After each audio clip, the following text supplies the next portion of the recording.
Hi friends, welcome to my YouTube channel. Today spoken English class day 12. రెగ్యులర్గా videos చేస్తుంటాను, follow కండి. ఇంతకుముందు 11 videos చేశాను స్పోకెన్ ఇంగ్లీష్ గురించి. ఈ క్లాస్ నచ్చితే లైక్ చేయండి, షేర్ చేయండి, నచ్చకపోతే డిస్లైక్ కూడా చేయండి. Thank you friends. ఈరోజు క్లాస్ వచ్చి హ్యావ్ తర్వాత నౌన్ ఎలా యూజ్ చేయాలో చెప్తాను. నౌన్ అంటే అవి కనిపించేవి కావచ్చు, కనిపించేవి కావచ్చు. మారుతి ప్రసాద్, రాజశేఖర్, సతీష్, శ్రీకాంత్, ప్రసాద్, ఇవి పేర్లు. అంటే అదే ఇవి ప్రాణం ఉన్న పేర్లు. ప్రాణం లేని పేర్లు అంటే కార్, అగ్రిల్యాండ్, గ్లాస్, ఇవి కూడా నౌన్లే. అదేవిధంగా మానసిక స్థితిలో కొన్ని పేర్లు ఉంటాయి. ప్రేమ, ఆప్యాయతలు, అట్రాక్షన్, హ్యాబిట్స్, ఇవి కూడా నౌన్స్. ఇవన్నీ నౌన్ కింద వస్తాయి. అవి ఎలా యూజ్ చేయాలో ఇప్పుడు క్లాస్లోకి వెళ్ళిపోదాం. హ్యావ్, ఇక్కడ కర్జర్ అబ్జర్వ్ చేయండి. హ్యావ్ తర్వాత నౌన్ వస్తుంది. బేసిక్గా ఏదైనా మనం ఇంగ్లీష్ నేర్చుకునేటప్పుడు ప్రతి క్లాస్లో చెప్తుంటాను, సబ్జెక్టివ్ ప్రొనౌన్స్ 7 ఉంటాయి. అవేవి ఐ, వి, యు, దే, ఈ, షీ, ఇట్. అంటే నేను, మనం, మీరు, వారు, అతను, ఆమె, ఇది, ఇవి అనమాట. ఈ సబ్జెక్టివ్ ప్రొనౌన్స్ 7.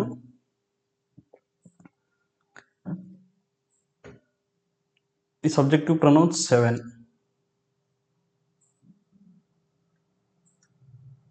తర్వాత ఒక వాక్యాన్ని 4 వాక్యాలుగా ఎలా రాయాలో చెప్పు, అది నేర్చుకోవాలి.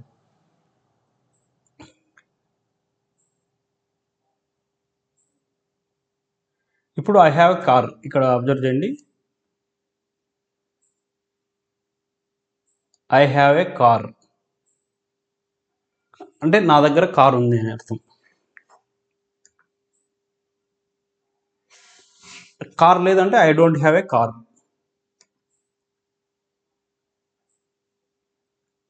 I have a car, I don't have a car. ఓకేనా ఫ్రెండ్స్? నీ దగ్గర కార్ ఉందని ఎవరైనా వేరే వాళ్ళు క్వశ్చన్ అడగాలంటే you have a car, do you have a car. అదే నీ దగ్గర కార్ లేదనే దానికంటే don't you have a car. 4 వచ్చేసాయి కదా.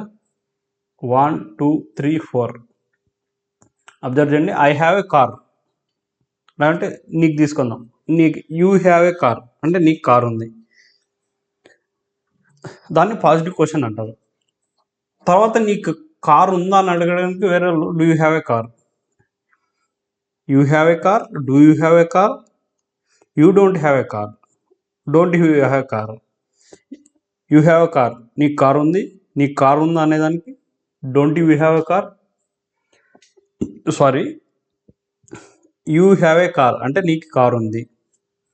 నీకు కార్ ఉంది అనేదానికి డూ ముందుకు తీసుకురావాలి. Do you have a car. ఇవి అబ్జర్వ్ చేయండి. ఐ హ్యావ్ ఏ కార్ అంటే నాకు కార్ ఉంది, నాకు కార్ లేదు.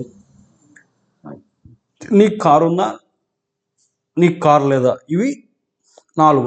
ఒక వాక్యాన్ని 4 వాక్యాలుగా ఎలా ఫామ్ చేయాలి, ఈ విధంగా ఈ సబ్జెక్టివ్ ప్రొనౌన్స్ అన్నిటితోనూ ఫామ్ చేయండి. అదే ఇక్కడ కార్ పెట్టాను, మీరు వేరేది ఏదైనా పార్ట్ పెట్టండి. తర్వాత ఏమైనా ఎగ్జాంపుల్స్, ఫార్ములాని పెట్టండి. ఇలా ఏ విధంగా ఎగ్జాంపుల్స్ పెట్టి ఫామ్ చేయండి. ఇలా ఒక వాక్యాన్ని 4 ఈ సబ్జెక్టివ్ ప్రొనౌన్స్ 7తో ఫామ్ చేయండి. మంచి ఇంగ్లీష్ మాట్లాడతారు.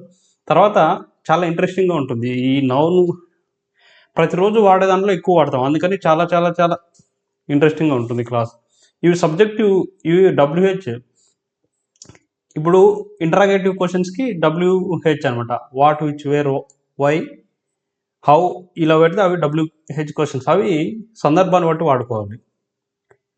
ఇప్పుడు నీకు కారు ఉందా, నీకు ఎందుకు కారు ఉంది అంటే ఈ వై తీసుకొచ్చి why do you have a car.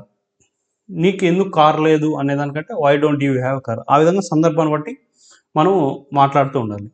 ఇప్పుడు మెయిన్ క్లాస్లోకి వస్తాం. ఫస్ట్ స్టెప్ 1 వచ్చి సబ్జెక్టివ్ ప్రొనౌన్స్ చెప్పాము. స్టెప్ 2 వచ్చి ఒక వాక్యాన్ని 4 వాక్యాలుగా ఏ విధంగా ఫామ్ చేయాలి, తర్వాత ఎందుకు, ఏమిటి, ఎలా, ఇలా సందర్భాన్ని బట్టి వాడుకోవాలి. ఇప్పుడు డైరెక్ట్గా స్టెప్ 3కి వెళ్ళిపోదాం. చాలా ఇంట్రెస్టింగ్గా ఉంటుంది క్లాస్ మాత్రం.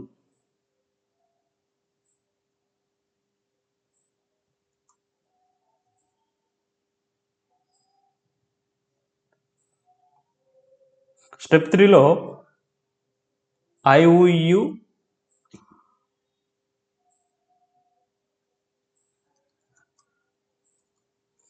స్టెప్ 3లో సబ్జెక్టివ్ ప్రొనౌన్స్ ఏవి చెప్పాం కదా, ఐ యు దే ఉయ్ ఈ షీ ఇట్. అంటే ఐ తర్వాత డైరెక్ట్ ఇక్కడ పాజిటివ్ క్వశ్చన్స్ రాశాను కదా, ఐ తర్వాత హ్యావ్ ప్లస్ నౌన్. అంటే I have a car, I have a pen, I have a anything. I have a car, I have a pen, I have a beautiful clothes. ఈ విధంగా ఏదైనా వాడుకోవచ్చు. అదే లేదంటే డోంట్ హ్యావ్ పెట్టి noun పెట్టేది అనమాట. I don't have a car, I don't have a pot, I don't have a pen. అదే ఈ షీ ఇట్కి వచ్చి ఈ హ్యాజ్ ఏ కార్ అంటే అతనికి కార్ ఉంది. షీ హ్యాజ్ ఏ కార్ ఆమెకు కార్ ఉంది. ఇట్ అంటే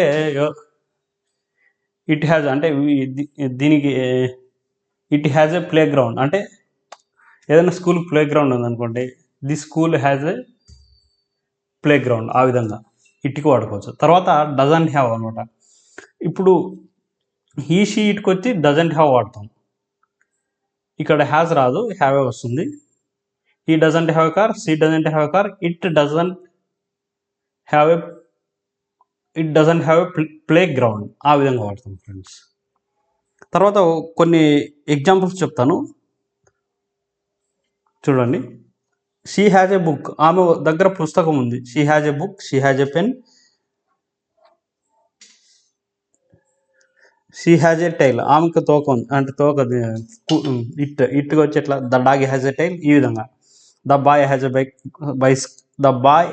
ఏ బైసికల్ అంటే ఆ బాలుడికి సైకిల్ ఉంది.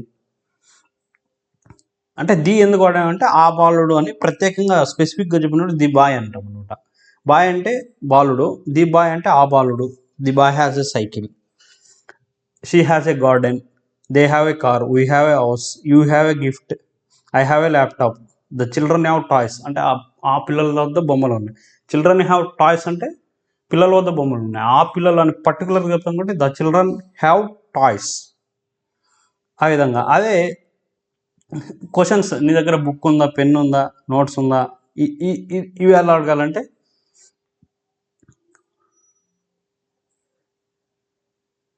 ఇక్కడ రాశాను కదా, ఈ విధంగా పాజిటివ్ ఇంటరాగేటివ్ క్వశ్చన్స్ వాడాలి. ఎలాగా చెప్తా చూడండి. నీ దగ్గర బుక్, ఇక్కడ యూ హ్యావ్ ఏ కార్ అన్నాను. నీ దగ్గర బుక్ ఉందంటే do you have a book, do you have a pen, do you have a cycle, do you have a car. ఈ విధంగా. అదే నెక్స్ట్